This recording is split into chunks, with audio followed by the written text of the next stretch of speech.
never slow up, no I don't take shit. I got no love for the fakeness. If you wanna play tough, you wanna hate this, I'll go show up. I don't never slow up, no I don't take shit. I got no love for the Un tieši to pašu varam teikt par jebkuru playoff basketbolu, arī Latvijas-Igaunijas līgā. Protams, ka Zeļi, lai gan oficiāli šis duels tika apstiprināts tikai pirms pāris dienām, kad Prometē izcīnīja savu pēdējo panākumu, tomēr bija stipri nojaušams, ka tieši Zeļi un VF tiksies šajā ceturtdaļfināla duelī. Rokā pats Sāsina izspēlē lieliska piespēles Kūjas izpildījumā Vanagam un Zeļi pārņem vadību pirmo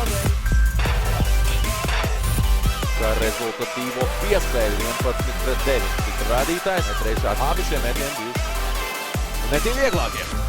Vanags arī gūst savus pirmos punktus. Nu, ja runājam par spēlētājiem, gatavs reabilitēties. Vanags arī tieši tāpat, arī viņš trāpa otro metienu šajā vakarā, šoreiz no tālās distancēs un garām, taču spēra soli vispirms un tikai pēc tam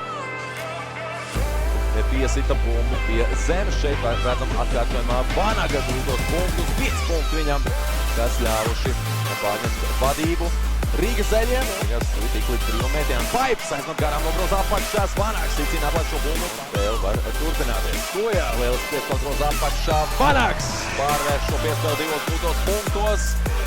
Vanagam jau 7 negūtie punkti, vairāk nekā puse no visas komandas.